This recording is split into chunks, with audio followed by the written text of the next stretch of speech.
Hello, I'm Mark Hammett, minister of the Weber Road Church of Christ in Corpus Christi, Texas, and we always want to extend an invitation to you to join us on a Sunday or Wednesday, whenever you're able, to come by and visit with us. And for our daily devotional and Bible reading, you may want to turn to Psalm 119. We're going to continue on our reading of Psalm 119 today, and hopefully you've been able to view the last three devotionals. If not, it's okay.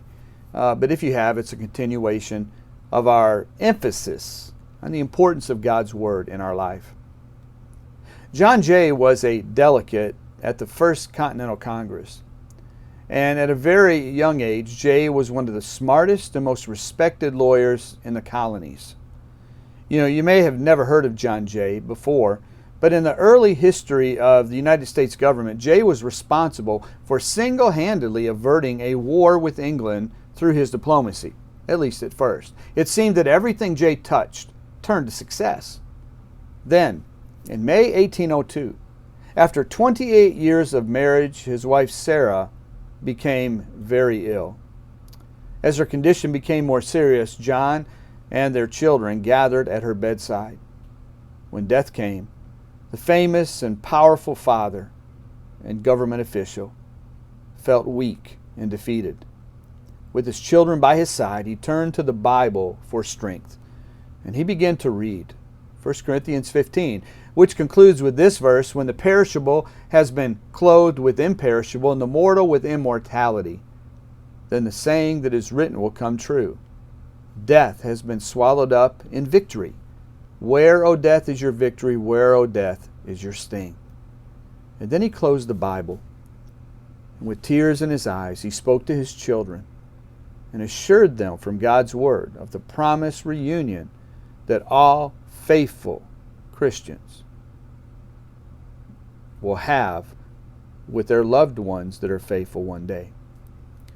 You know, in times of crisis, God's Word is the only hope that can bring us true peace to our souls. You see, God's Word has an answer. An answer if you're discouraged. John 14:27. Peace I leave with you, my peace I give to you, not as the world gives, give I unto you. Let not your heart be troubled, neither let it be afraid. If you're worried, 1 Peter chapter 5, verse 7, cast all your cares upon him, for he cares for you. If you're lonely, John 14, verse 18, I will not leave you comfortless, I will come to you. In Psalm 46, verse 1, God is our refuge and strength, a very present help in trouble. If you're depressed, Psalm 34, verse 17, the righteous cry, and the Lord hears and delivers them out of all their troubles. If you're confused, 1 Corinthians 14:33, God is not the author of confusion. Instead, you might say Satan is.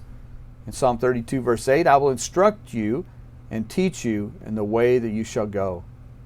Now let's go ahead and read from our passage of Psalm 119, and we're going to start in verse 121, and as we have throughout the whole chapter of this psalm, notice how many times the writer refers to God's law, His precepts, His statutes, and His word. Verse 121 of Psalm 119, I have done what is said and right. Do not leave me to my oppressors. Give your servant a pledge of good. Let not the insolent oppress me. My eyes long for your salvation and for the fulfillment of your righteous promise. Deal with your servant according to your steadfast love, and teach me your statutes. I am your servant. Give me understanding that I may know your testimonies.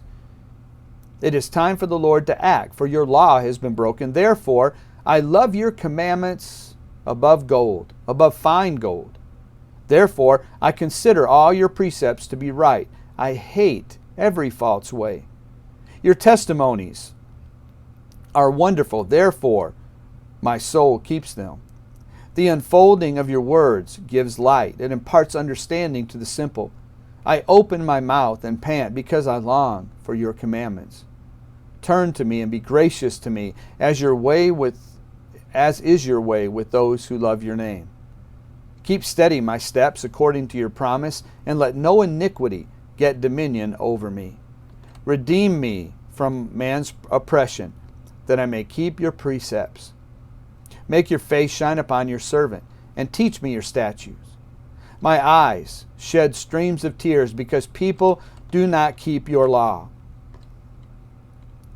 Righteous are you, O Lord, and right are your rules. You have appointed your testimonies in righteousness and in all faithfulness.